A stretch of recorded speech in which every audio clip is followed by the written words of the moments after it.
The alarm went off at 6, and like every morning for the past 5 years, I woke up feeling like I'd been hit by a truck. My head was heavy. My mouth was dry. For a second, I couldn't remember what day it was. Morning, sleepyhead, Melissa said, already dressed, already smiling, already holding a steaming mug out to me. Drink this before you get up. You know how you get. I didn't know how I got. Dizzy. Nauseous. Useless until I had my tea. Thanks, I mumbled, sitting up and taking the mug from her hands. How are you feeling today? She asked, sitting on the edge of the bed, brushing my hair back like I was a child. Same as always. Tired. Foggy. That's the illness, baby. Dr. Reeves said it could take years to fully diagnose. You have to be patient. I nodded, because what else was there to do? I'd been to 3 doctors. None of them found anything wrong. Melissa said that just meant it was rare. Complicated.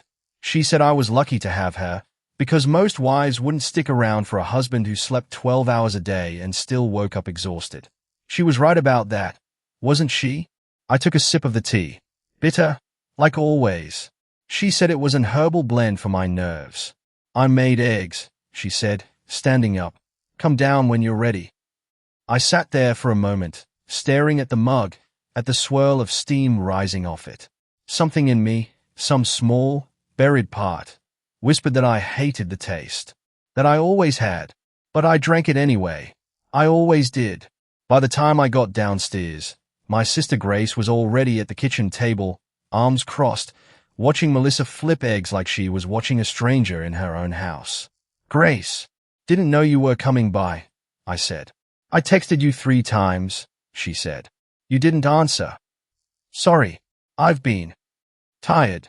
Yeah, I know. Something in her voice made me look twice. Melissa didn't turn around. You want breakfast, Grace? Melissa asked, too sweetly. No, I'm good. Grace kept her eyes on me. Daniel, can we talk? Alone. Melissa's spatula paused for half a second. Just half a second. Sure, I said. Living room. We sat down. Grace leaned forward, elbows on her knees. You look terrible, she said. Thanks. I'm serious, Daniel. You've looked terrible for years. And every time I bring it up, Melissa's got some new excuse. Some new doctor. Some new diagnosis that never actually gets diagnosed. It's a real illness, Grace. Is it? Because you know what's weird? I Googled your symptoms last week. Fatigue, memory gaps, dizziness, dry mouth in the mornings.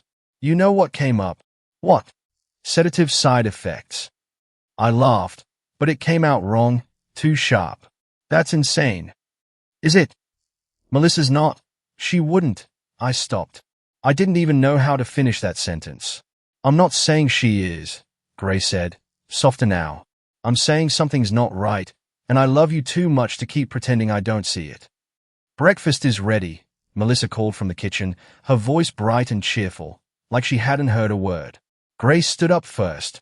Just think about it, she said quietly. That's all I'm asking. I didn't say anything. I just watched her go. Work was worse than usual that day.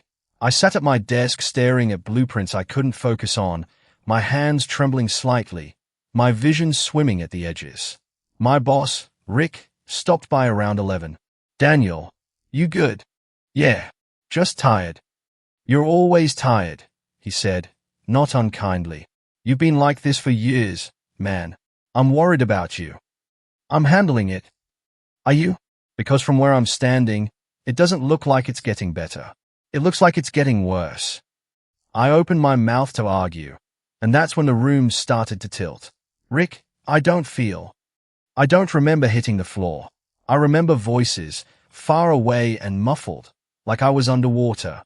I remember someone saying my name. I remember thinking, distantly, that this wasn't normal. That 5 years of feeling like this wasn't something a person just lived with. When I woke up, I was in an ambulance, and a paramedic was shining a light in my eyes. Mr. Hart, can you hear me? Yeah, I croaked. What happened? You collapsed at work. Your coworker called us. We're taking you in for evaluation. At the hospital, Rick showed up an hour later, guilt written all over his face. "I'm sorry," he said. "I should have made you see someone sooner. Real answers, not whatever you've been getting." "I have a doctor," I said weakly. "You need a new one. I've got a name, Dr. Sarah Kim. She's sharp. She'll actually figure out what's wrong with you instead of just handing you more excuses." I wanted to argue. I wanted to say Melissa had it handled, that we had a system, that I was fine. But lying there, staring at the fluorescent lights, feeling like my own body had betrayed me one more time, I didn't have the strength to argue with anyone. Melissa arrived 20 minutes later, out of breath, her face pale with what looked like real fear. "Daniel, oh my God, are you okay? What happened?" "He collapsed at work," Rick said before I could answer. "We're getting him a new doctor. Dr. Sarah Kim." Something flickered across Melissa's face. Gone in an instant, but I caught it. "That's not necessary," she said quickly. "Dr. Reeves already knows his whole history. Switching doctors now would just mean starting over. More tests, more waiting." "Melissa," Rick said, his tone firm. "He collapsed. In front of the whole office. I think starting over is exactly what he needs." She pressed her lips together, and for a moment nobody spoke. "Fine," she finally said, reaching for my hand. "Whatever's best for you, baby. I just want you to get better." "I know," I said, and I believed her. Of course I believed her. She was my wife. "I'm going to go handle the paperwork," she said, kissing my forehead before walking off toward the nurse's station. Rick waited until she was out of earshot, then leaned in. "Daniel, I don't want to overstep, but you should have seen your sister's face when I called her. She's been trying to tell you something for months, hasn't she?" I didn't answer right away. "Just think about it," Rick said, echoing the same words Grace had used that morning, like the universe was trying to hand me the same message twice in one day. "That's all I'm asking." He left to give me some space, and I lay there alone, staring at the ceiling, replaying the last 5 years in my head. The tea every night. The exhaustion every morning. The doctors who found nothing. The way Melissa always had an answer ready before I even finished asking the question. I wanted to believe there was nothing to it. I wanted to believe I was just sick, unlucky, cursed with some rare illness science hadn't caught up to yet. But lying there in that hospital bed, with Grace's words and Rick's words tangled together in my head, I felt something I hadn't felt in years. Doubt. "Okay," I whispered to the empty room. "Set it up." I didn't know it then, but that one word, "okay," was the first crack in 5 years of fog. Dr. Sarah Kim's office smelled like coffee and clean paper. She had a stack of folders in front of her, mine, and she was frowning at them like they'd personally offended her. "Mr. Hart, I've gone through your entire history. 3 years of blood work, 2 MRIs, a sleep study. You want to know what I'm seeing?" "Not really," I said. "But go ahead." "Nothing. I'm seeing nothing." She tapped the folder. "No thyroid issues. No autoimmune markers. No neurological damage. Your body is, by every test we have, completely healthy." "That's not possible. I feel like garbage every single day." "I believe you," she said. "That's what's strange. Your symptoms are real. Chronic fatigue, memory lapses, dizziness, dry mouth, dependency on a specific routine to function. But the tests don't match a disease pattern. So what does it match?" She hesitated, choosing her words carefully. "Long-term sedative exposure. The kind you'd see in someone taking a low, steady dose of something every day for years." I laughed, but it didn't feel real, more like a reflex. "I don't take anything like that." "Are you sure?" "I'd know if I was taking medication, Dr. Kim." "Would you? If it wasn't labeled as medication? If it was, say, mixed into something else?" The room went quiet. I felt my pulse in my ears. "What are you asking me?" "I'm asking about your routine. Walk me through a normal day. What do you eat? What do you drink? When do you sleep?" "I get up around 6. My wife makes me tea every morning, says it helps with my nerves. I eat breakfast. Work. Come home. Dinner. More tea before bed. Same thing every day." "Every day for how long?" 5 years. Since the symptoms started." Dr. Kim wrote something down. Has anyone else ever had this tea? Tasted it? Tried it? No. It's just for me. She says it's a special blend. Do you know what's in it? Herbs. I don't know exactly. She buys it. She makes it. Mr. Hart, I want to run a different kind of test. I need you to bring me a sample of that tea. Not tell your wife why. Just bring it to me. You think Melissa is doing something to me? On purpose? I don't think anything yet. I want facts before I think anything. Can you do that for me? I sat there for a long moment. Every instinct in me wanted to defend her. To say she loved me. She wouldn't. She'd spent 5 years taking care of me while every other doctor failed me. She's not like that, I said. She's been my rock through all of this. Okay, Dr. Kim said gently. Then the sample will prove that. And we'll look somewhere else. That logic was hard to argue with. Fine. I'll bring it. One more thing, she said as I stood to leave. How's things at home otherwise? Stress, arguments, anything unusual? No. Melissa handles everything. Bills, my appointments, my schedule. I don't have to think about much. That sounds convenient, Dr. Kim said, and something in her tone made it not sound like a compliment. I got home before Melissa that evening. The house was empty, quiet in a way it usually wasn't. I went into the kitchen to make myself coffee, and that's when I noticed her purse sitting open on the counter, a receipt sticking halfway out. I don't know what made me pick it up. Curiosity, maybe, or the seed Dr. Kim had planted that afternoon, already starting to grow roots.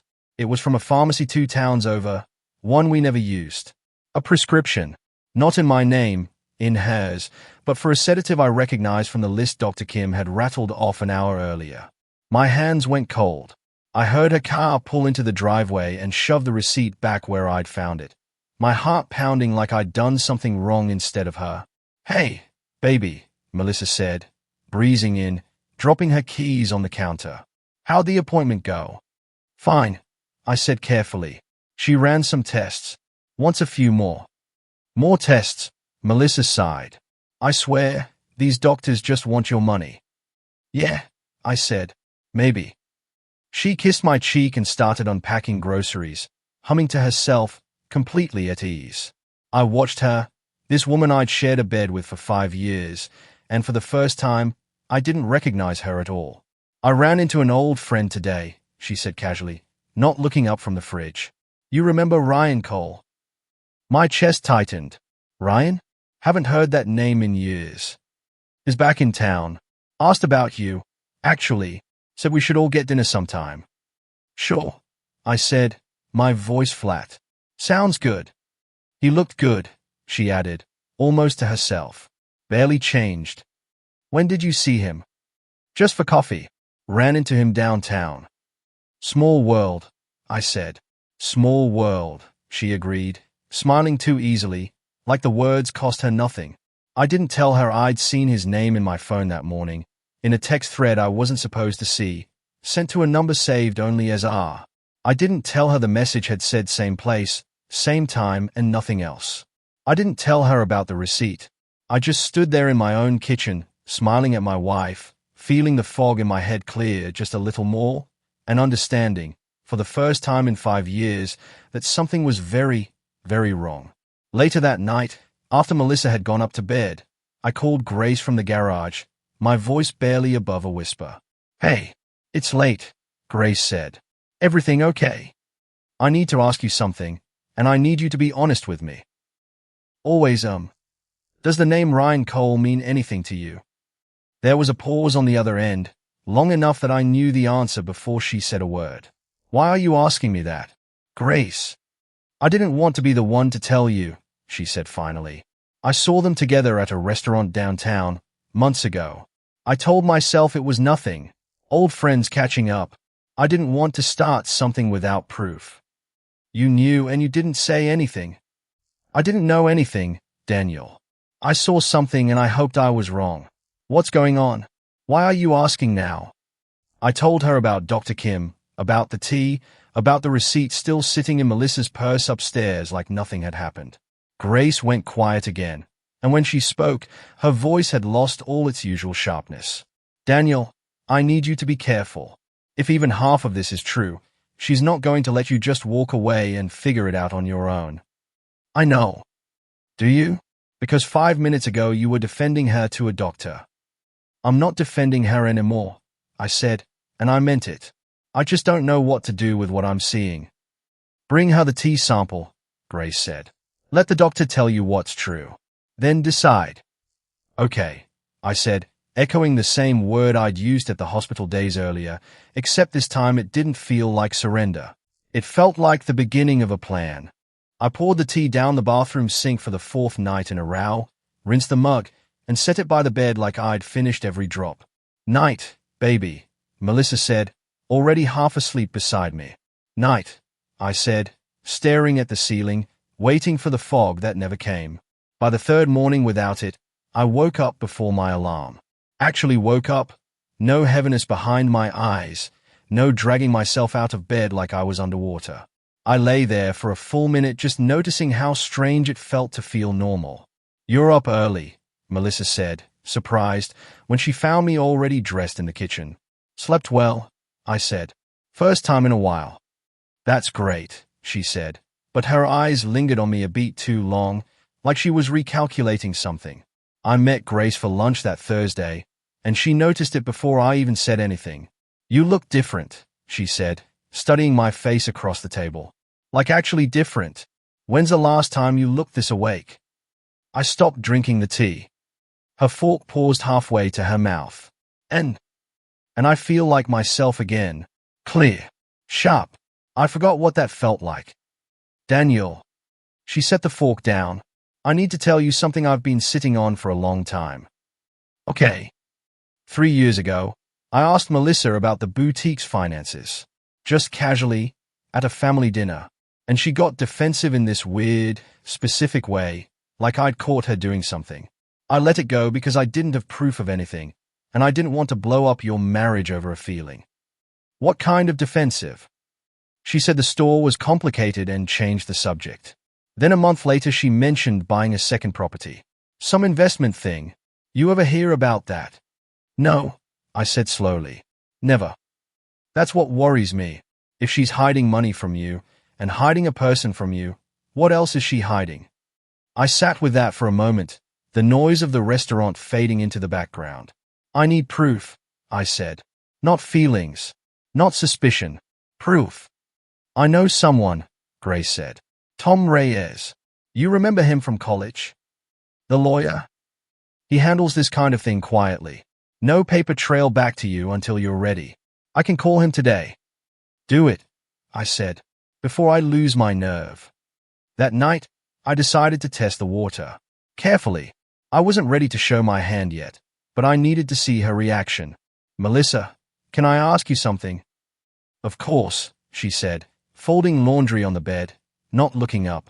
How's the boutique doing? Financially, I mean. We never really talk about it. Her hands paused on a shirt for half a second before continuing. It's fine. Why the sudden interest? Just curious. I realized I don't actually know much about it. Where the money goes, how it's doing. It's a small business, Daniel. Ups and downs. Nothing you need to worry your head about, especially with everything going on with your health. I'm not worried.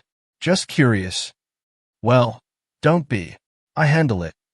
She smiled, but it didn't reach her eyes. You focus on getting better.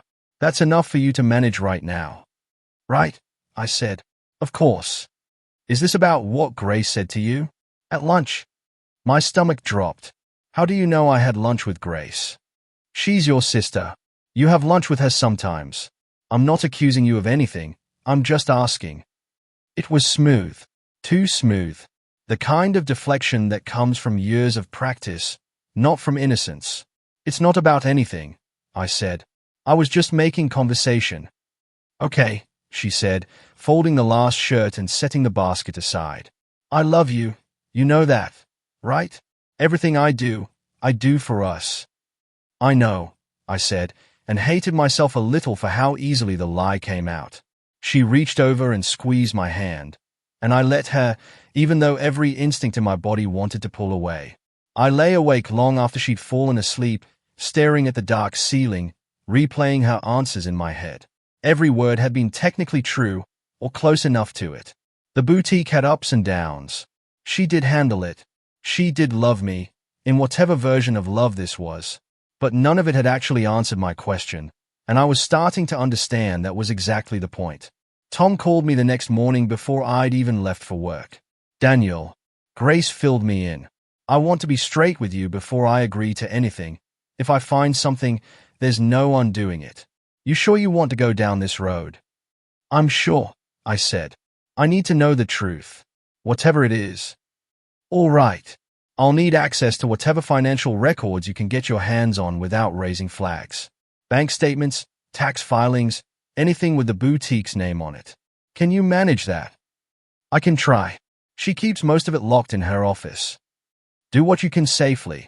I don't want you doing anything that tips her off before we're ready. This only works if she doesn't know it's happening." "Understood." "One more thing," Tom said. "Your doctor friend, Dr. Kim, has she gotten those T results back yet?" "Not yet. Should be soon. When she does, call me immediately. That result changes everything about how careful we need to be." "Tom, can I ask you something?" "Go ahead." "Do you think I'm overreacting? A part of me still feels crazy for doing this. She's my wife. We've been together for 7 years. There was a pause on the line before Tom answered. "I've seen this before, Daniel. More times than I'd like to admit. The husband or wife starts noticing small things that don't add up, and everyone around them, including themselves, wants to explain it away because the alternative is too painful to sit with. You're not overreacting. You're paying attention for the first time in years. There's a difference. I just keep thinking about the last 5 years. If it's true, I lost 5 years I can't get back. Then don't lose the next 5 wondering instead of knowing," Tom said. "Get me what you can. I'll handle the rest." I hung up the phone and stood in my kitchen, the same kitchen where I'd swallowed that bitter tea every night for 5 years without question, and felt something harden inside me that hadn't been there before. For 5 years, I'd been the one in the fog. Now it was Melissa's turn to wonder what I knew. Dr. Kim's office felt colder than usual when I sat down across from her. Maybe it was just me. "I have your results," she said. "No preamble, no small talk. You should sit down. Actually, you're already sitting." "Good. Just tell me." The tea sample tested positive for a benzodiazepine. Low dose, but consistent with daily use over an extended period. It matches everything I suspected: the fatigue, the memory gaps, the dependency. "Someone's been sedating you, Mr. Hart. Slowly, deliberately. 4 years." I heard the words. I understood them, but something in my chest refused to accept them as real. There has to be another explanation. "I wish there was," Dr. Kim said, her voice gentle but unwavering. "I ran it twice to be sure. This isn't a mistake." 5 years, I said quietly. 5 years of feeling like I was losing my mind, and it was real. Someone was doing this to me on purpose. "I know this is a lot. I want to be clear about something. This is officially now a police matter, not just a medical one. Poisoning a spouse, even at a low dose, is a crime. I have to report this." "Do it," I said, surprising myself with how steady my voice came out. "Report whatever you need to." Tom picked up on the second ring. "Dr. Kim confirmed it," I said. "The tea. There's medication in it. 5 years of medication." Silence on the line for a moment. "I'm sorry, Daniel. I know some part of you was hoping this would come back clean." "What do I do now?" "Now we move fast, but smart. Dr. Kim's already looping in the police, which is good. It means when we file, there's already an official record backing us up. I want you to get me anything you can find in that house. Financial records, texts, anything. But do it carefully. If she suspects you know, she could destroy evidence or worse." "Understood." "Daniel, are you okay?" "No," I admitted, "but I will be." "One more thing," Tom said before hanging up. "Don't confront her yet. I know every part of you wants to walk in that door tonight and demand answers. Don't. The second she knows you're onto her, she'll start covering tracks we haven't even found yet. How am I supposed to sit across from her at dinner and pretend everything's normal? The same way she's been doing it to you for 5 years, Tom said. I know that's not fair, but it's temporary. Give me a week, maybe 2. That night, Melissa fell asleep early, worn out from a long day at the boutique. I lay beside her for an hour, staring at the ceiling, waiting until her breathing settled into something slow and even. Then I slipped out of bed. Her laptop sat on the desk in the corner of our bedroom, closed but not locked. My hands shook as I opened it. I knew the risk. I knew what it meant if she woke up and found me here. I didn't care anymore. Her email was already logged in. I scrolled through months of nothing, boutique orders, appointment reminders, until I found a folder labeled personal, buried 3 levels deep, password protected. I tried our anniversary. Nothing. I tried a birthday. Nothing. Then, almost as a joke to myself, I tried Ryan's birthday, a date I remembered from years of shared holidays back when he was still my best friend. It opened. Messages. Hundreds of them, going back 3 years. I forced myself to read. Ryan, how's the fog going? Still working like a charm? Melissa, perfectly. He barely questions anything anymore. Doctor's appointments are getting harder to fake though. Ryan, we just need a little more time. Once the second property's fully in your name, we're set. Melissa, I know. I hate this sometimes. He's not a bad person. Ryan, you keep saying that. Doesn't change what we're doing. Melissa, I love you. That's what matters. I sat there in the dark, my wife sleeping 10 feet away, reading 3 years of my life reduced to a plan. A calculation. A means to an end. There were dates. Amounts. A message from 8 months ago that made my stomach turn completely. Ryan, boutique's clean on paper now. The house transfer is the last piece. Once his name's off that, we're done playing nurse. Melissa, I'll handle the house paperwork this month. He doesn't read anything I hand him anymore. Just signs where I tell him to. Ryan, and after the transfer? Melissa, then we talk about what happens to him. But not yet. Too many people would ask questions if it happened too fast. I read that last line 3 times, trying to understand what happens to him was supposed to mean, and deciding I didn't want to know yet. Not tonight. Tonight I just needed to survive reading it once. I closed the laptop slowly, carefully, the same way I'd been living my entire marriage. Quiet, careful, not wanting to wake anything up. I met Tom at a diner the next morning, sliding my phone across the table with photos of every message I'd captured.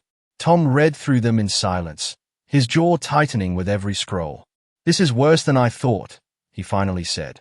This isn't just an affair, Daniel. This is fraud. Premeditated, long-term fraud, with the sedation as the mechanism to keep you compliant. What happens now? Now I call someone I trust in the department. Officer Marcus Diaz. He handles cases like this, financial crimes intersecting with domestic abuse. He's going to want everything you just showed me, plus Dr. Kim's lab results. Domestic abuse, I repeated. The words felt foreign, like they belonged to someone else's story, not mine. That's what this is, Daniel. I know it doesn't feel like the version you've seen in movies. But drugging someone to control them, isolate them, and steal from them, that's abuse. Full stop. I called Officer Diaz that afternoon. He was calm, direct, and asked me question after question I didn't fully have answers to yet. Timelines, amounts, access to accounts. I want to be straightforward with you, Mr. Hart, Diaz said. Cases like this take time to build properly. I know you want this over tonight. It won't be. But if what you're describing is accurate, we will build something that holds up. I understand. Mr. Hart, I want you to do something for me, he said near the end of the call. I want you to pull your mortgage documents. Anything with your signature on it from the past year. Compare them carefully to your actual signature. Why? Because your lawyer mentioned a house transfer in those messages. If your name's coming off that property, someone had to sign for it. And if it wasn't you? He didn't finish the sentence. He didn't need to. That evening, while Melissa was out closing up the boutique, I found the folder in the bottom drawer of her desk, the one she always kept locked, except tonight, for the first time, she'd forgotten. Refinancing documents. A property transfer form. And at the bottom of each one, a signature. My signature. Except I had never signed a single page of it in my life. I drank the tea again the next morning. Every drop, right in front of Melissa, my hands steady, my face arranged into the same tired mask I'd worn for 5 years. "You seem better today," she said, watching me over her coffee cup. "Still tired," I said, letting my eyelids droop just slightly. "But better than last week, I guess." "Good," she said, and I watched relief settle into her shoulders. I was worried. I almost laughed at that. Worried about what, exactly? My health, or her plan? I poured the tea into the sink the moment she left for the boutique. Tom called that afternoon with an update. "Diaz pulled bank records with a subpoena," he said. "There's a pattern now.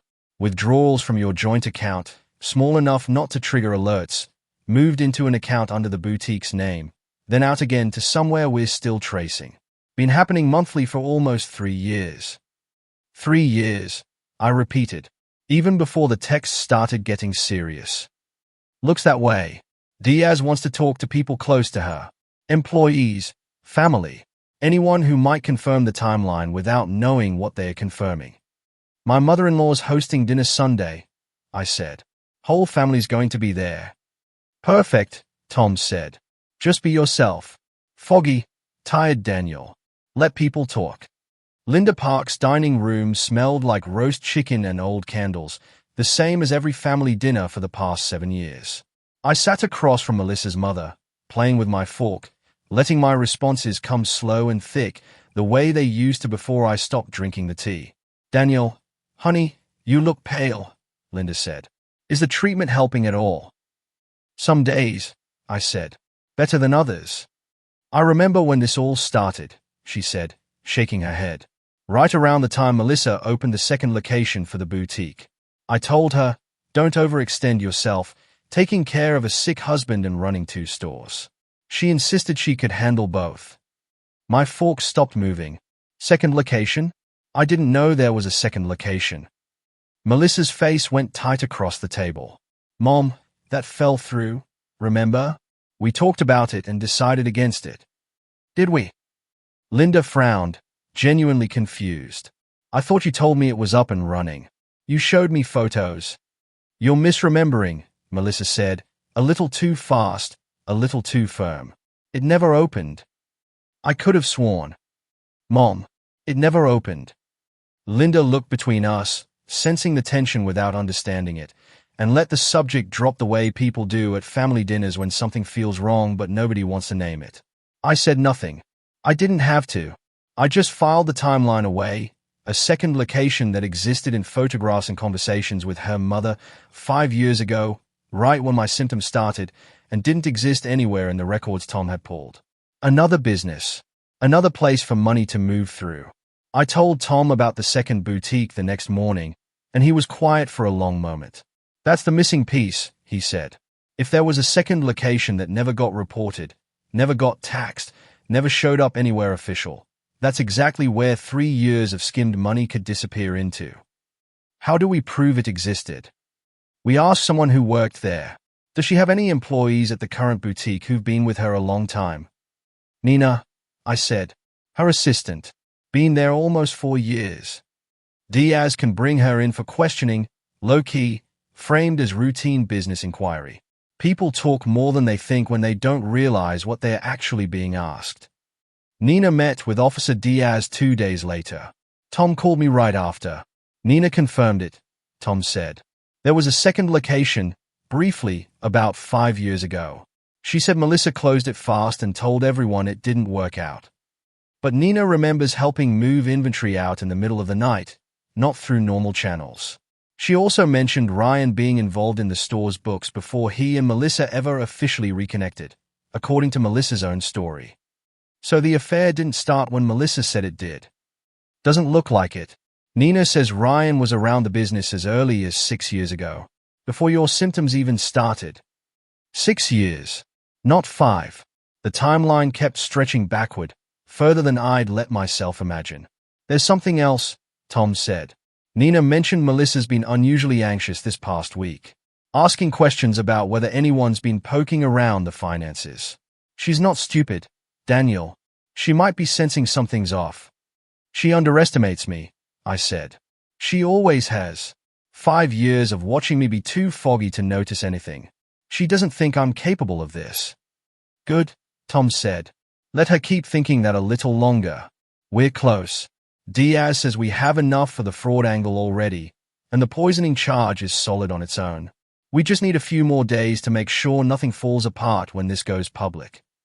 That night, Melissa came home distracted, checking her phone twice at the dinner table, something she never used to do in front of me. Everything okay?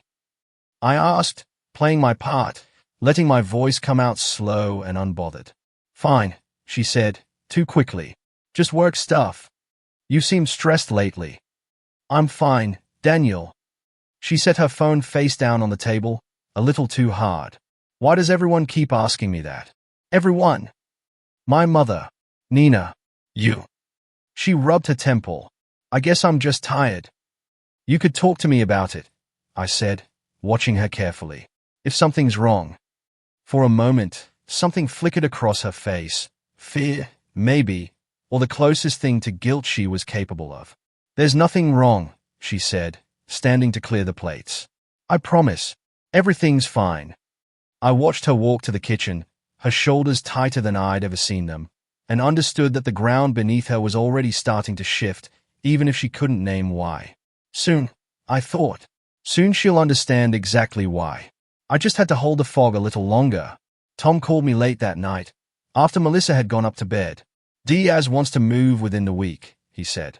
We've got the lab results, the messages, the forged signature, the second location Nina confirmed, and now a documented pattern of withdrawals going back 3 years.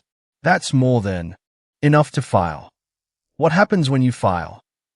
Diaz executes a warrant, freezes the relevant accounts before she can move anything else. At that point, she'll know everything's out. There's no more pretending after that. So this is it. Almost. I want you to think carefully about how you want the confrontation to go, if you want one at all. Some people let the police handle it entirely, no direct conversation. Others want to look the person in the eye first. There's no wrong answer, Daniel. But you should decide now, not in the moment. I thought about 5 years of bitter tea. 5 years of doctors finding nothing. 5 years of watching my own wife hand me a mug every night with a smile on her face, knowing exactly what she was doing to me. I want to look her in the eye, I said. I want her to know it was me who figured it out. Not luck. Not an accident. Me. Then that's what we'll build toward, Tom said. Get some sleep if you can. This next part isn't going to be easy. I lay awake long after we hung up, staring at the ceiling, listening to Melissa's steady breathing beside me, and felt something settle into place that had been missing for 5 years. Not fear. Not confusion. Certainty. I finally knew who she was. And soon, she'd know that I knew. I asked Melissa to invite Ryan over for dinner.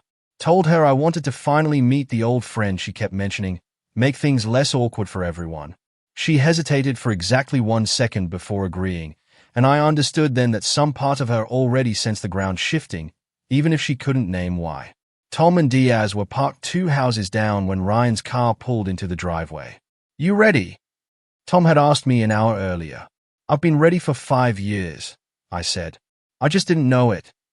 Dinner was quiet, tense in a way that had nothing to do with food. Melissa kept glancing at me between bites, waiting for something she couldn't identify. Ryan talked too much, filling silences that didn't need filling. When the plates were cleared, I set my mug of tea on the table, untouched, and looked at both of them. I know, I said simply. Melissa's fork clattered against her plate. Know what? Everything. The tea. The sedatives. The messages between you and Ryan going back 3 years. The second boutique location you told your mother about and then denied to my face. The forged signature on the refinancing papers.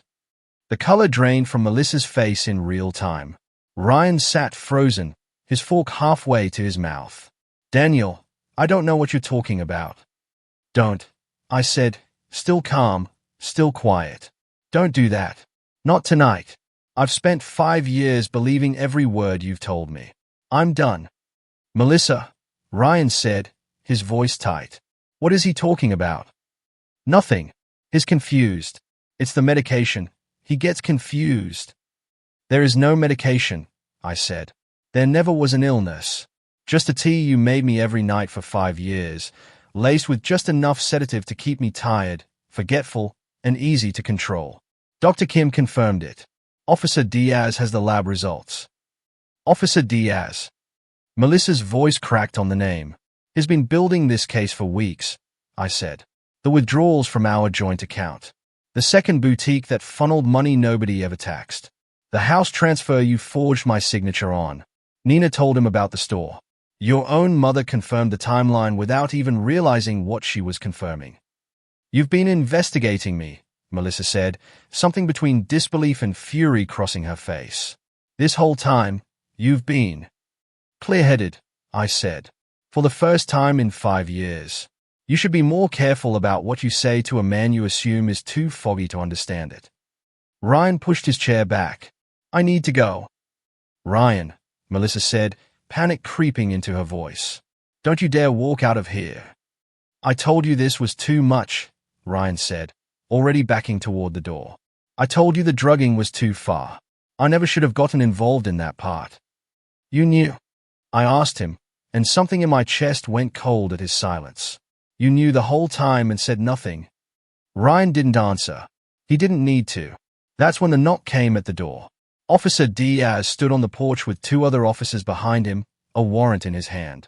Melissa Hart, you're under arrest for administering a controlled substance without consent, financial fraud, and forgery, Diaz said, his voice steady, procedural, almost gentle in how little drama it carried.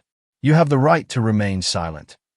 Daniel, Melissa said, turning to me as the officers stepped forward, her voice breaking for the first time in 5 years. Please. I loved you. Some of it was real. I swear it was real. Maybe it was, I said quietly. But you drugged me for 5 years to make the rest of it easier. That's not love. That's not anything I have to forgive. Ryan tried to slip toward the door as the officers moved past him, but Diaz stopped him with a hand. Not you either, Diaz said. We've got questions for you too, Mr. Cole. Ryan's face went pale as the second officer stepped toward him, and I watched the man who used to be my best friend realize, in real time, that he wasn't walking away clean either. I didn't feel triumphant watching them both get read their rights in my living room. I mostly felt tired, in the good way, the way you feel after finally putting down something heavy you'd been carrying so long you forgot it had weight. 3 weeks later, I drove out to the cemetery where my mother was buried, a place I hadn't visited in over a year because Melissa always said the trip wasn't good for my health. I sat on the grass beside her headstone and pulled out the letter she'd written me before she died, the one I kept folded in my wallet but hadn't read in years. Daniel, my sweet boy, whatever happens in your life, don't let anyone convince you that your worth depends on how much you can endure. You are allowed to expect people to treat you well. You are allowed to walk away from anything that makes you smaller instead of bigger. I love you more than these words can hold. I read it twice, folded it carefully, and sat there a while longer, letting the afternoon sun warm my face. I got there, Mom, I said quietly. Took me 5 years longer than it should have. But I got there. I told her about the boutique, about Grace and Tom, about how strange it felt to trust my own memory again after so long doubting it. I told her about the mornings now, waking up clear-headed, no fog waiting to swallow the day before it even started. You always said I'd know when something wasn't right for me, I said. I just needed 5 years and a stranger's medical chart to finally hear it. The wind moved through the trees above me, and for a moment I let myself believe she could hear me anyway. I stood up, brushed the grass off my jeans, and walked back to my car without looking back, the fog gone completely now, my mind clear, my life finally, fully my own.